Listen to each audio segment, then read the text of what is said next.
There's no feeling more intense than starting over. If you deleted your homework the day before it was due, as I have, or if you left your wallet at home and you have to go back after spending an hour in the commute. If you won some money at the casino and then put all your winnings on red but it came up black. If you got your best shirt dry cleaned before a wedding and then immediately dropped food on it. If you won an argument with a friend and then later discovered that they just returned to their original view. Starting over is harder than starting up. If you're not ready for that, like if you've already had a bad day, then what you're about to go through might be too much. Feel free to go away and come back. I'll be here. Alright, thanks for coming with me on this trip. I'll understand if you have to take a break at any point. Just find a safe place to stop and quit the game. Don't worry, I'll save your progress, always, even your mistakes. This game is a homage to a free game that came out in 2002, titled Sexy Hiking. The author of that game was Jazuo, a mysterious Czech designer who was known at the time as the father of B games.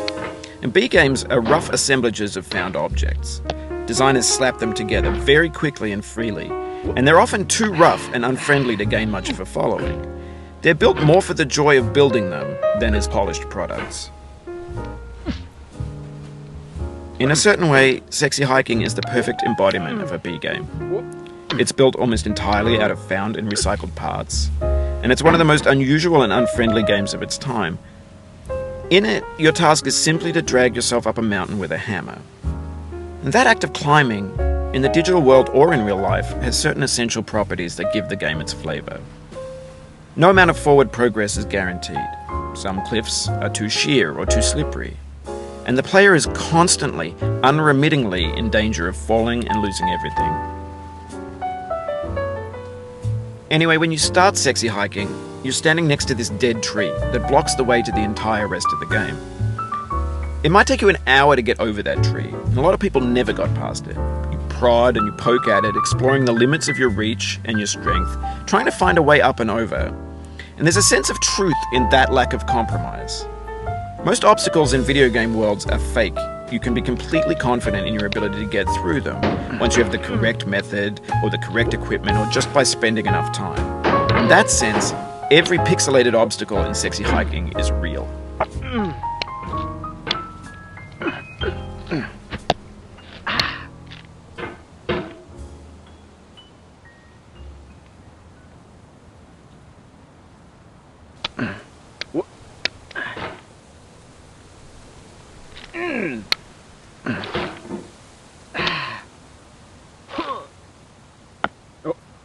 Oh, you just lost a lot of progress.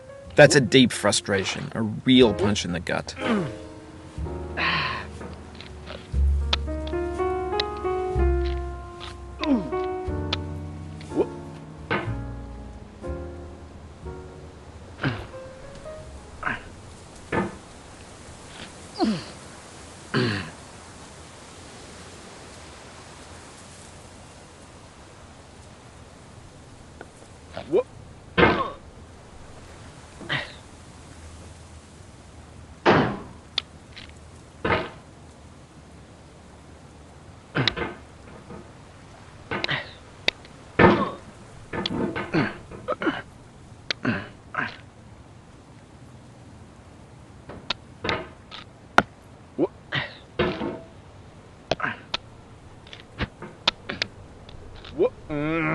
Oof, sorry about that.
Oh, it happened again. Keep on trying, don't let it get to you.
The obstacles in Sexy Hiking are unyielding, and that makes the game uniquely frustrating.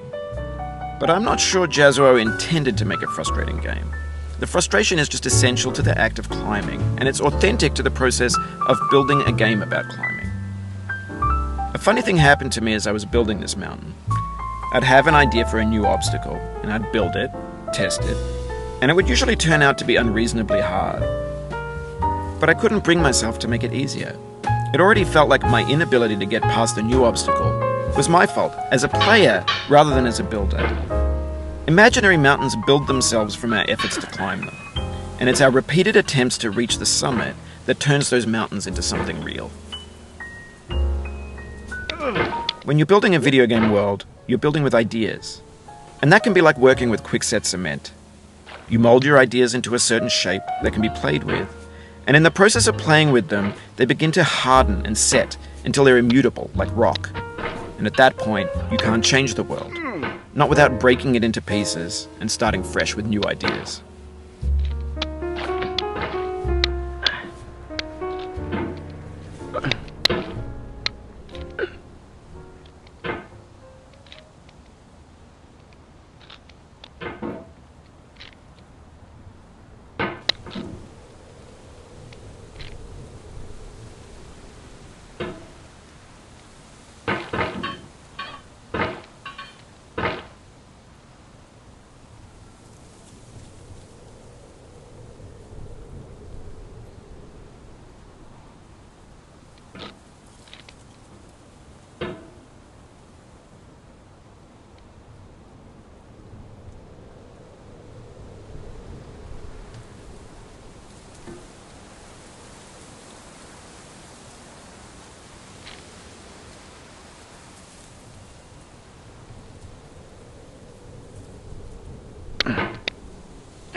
For years now, people have been predicting that games would soon be made out of prefabricated objects, bought in a store and assembled into a world. And for the most part, that hasn't happened, because the objects in the stores are trash. I don't mean they look bad or that they're badly made, although a lot of them are. I mean they're trash in the way that food becomes trash as soon as you put it in the sink. Things are made to be consumed and used in a certain context, and once the moment is gone, they transform into garbage. In the context of technology, those moments pass by in seconds.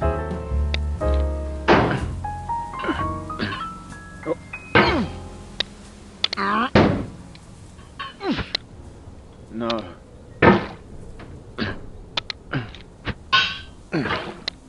Oh.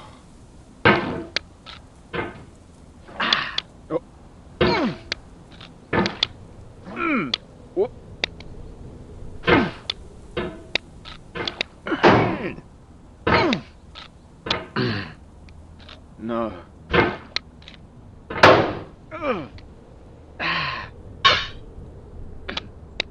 No. What? What?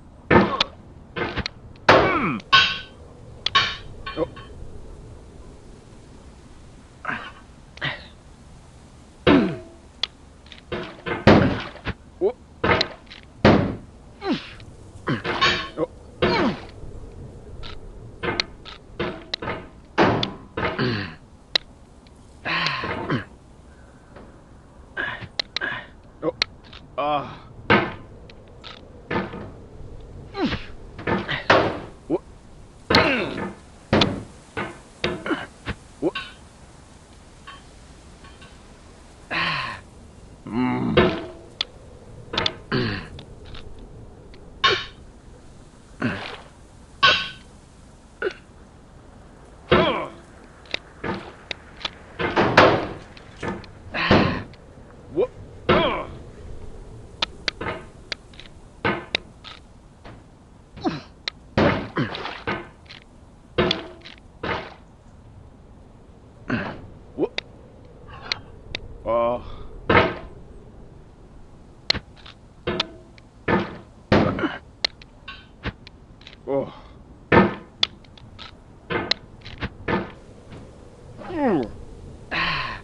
What?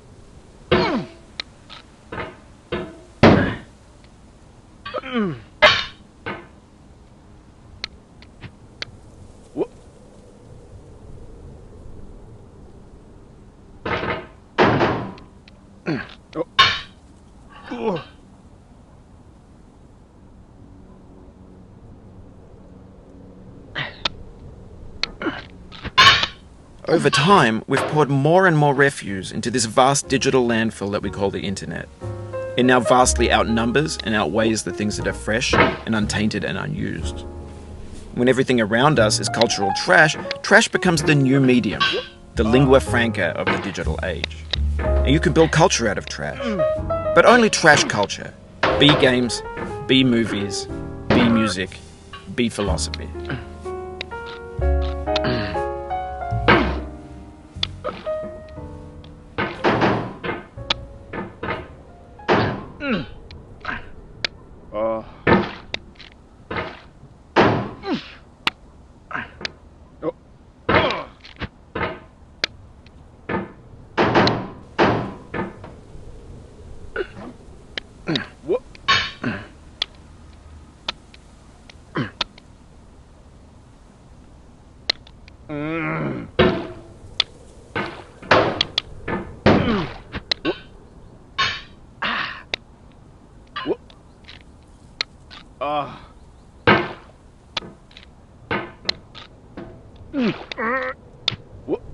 The vertical wall here has a way of getting harder the more times you try it.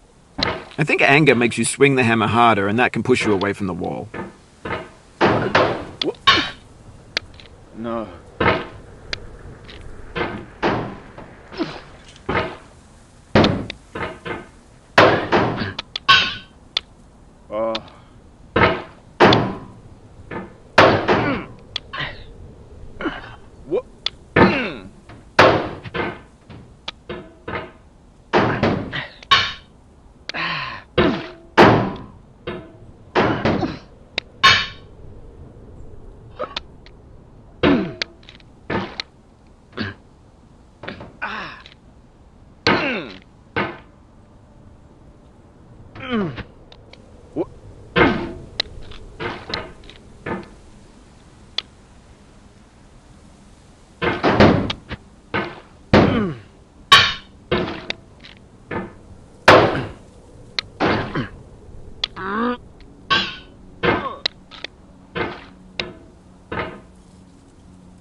Maybe this is what digital culture is. A monstrous mountain of trash, the ash heap of creativity's fountain. A landfill with everything we ever thought of in it. Grand, infinite, and unsorted.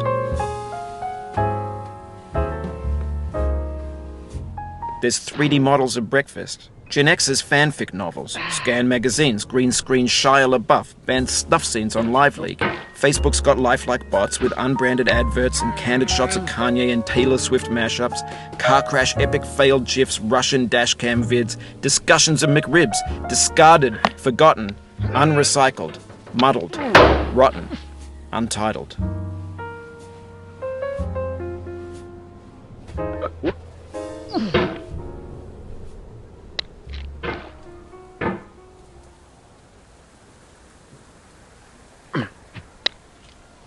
Everything's fresh for about 6 seconds, until some newer thing beckons, and we hit refresh.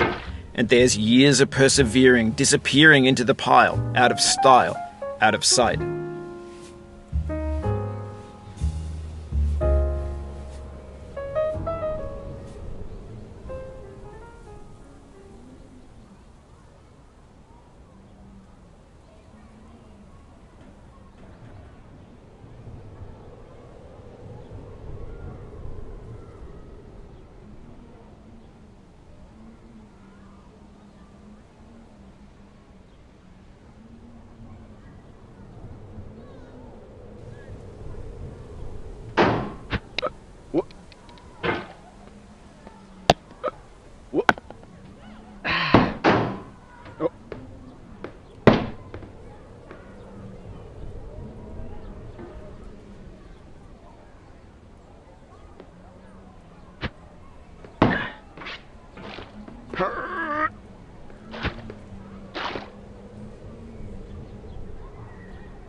In this context, it's tempting to make friendly content that's gentle, that lets you churn through it but not earn it.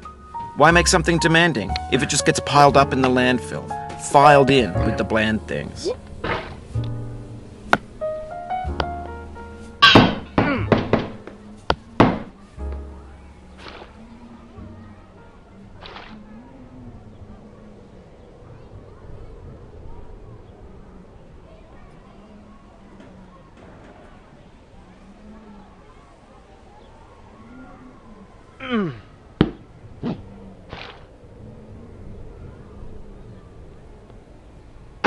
This thing that we call failure is not the falling down, but the staying down. Mary Pickford.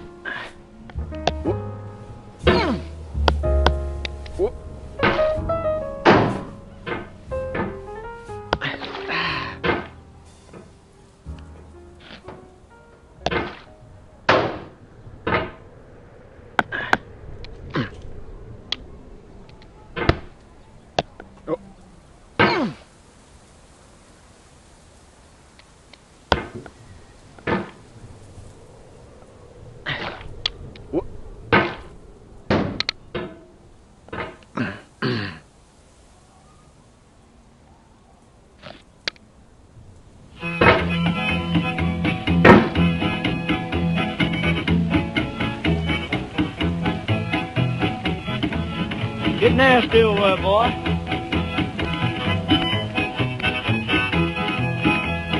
Going down the road feeling bad. I'm going down the road feeling bad. Going down the road feeling bad, and I ain't going to be treated this way.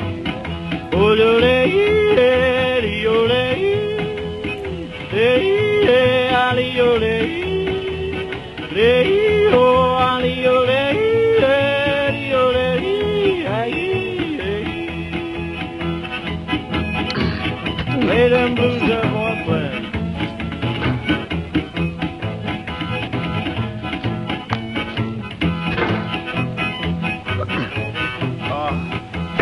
Down in the jail on my knees. I'm down in jail on my knees. Down in jail on my knees, and I ain't going to be treated this way. They feed me on cornbread and cheese. They feed me on cornbread and cheese. They feed me on cornbread and cheese, and I ain't going to be treated this way.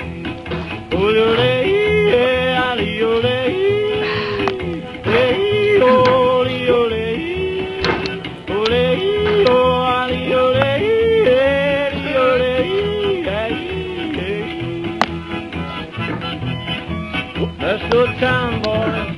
Hey, buddy. Lord, Lord, Lord.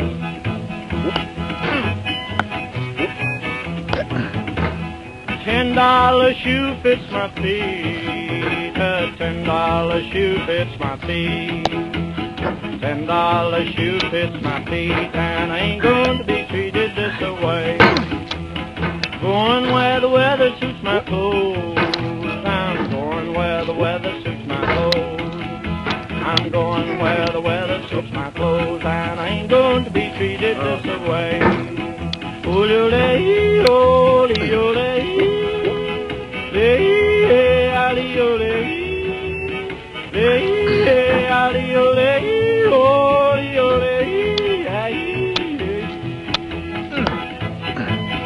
Turn down, boy, turn down. Hey, hey, hey.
You've done this part before. You know it's possible. Just do what you did the first time.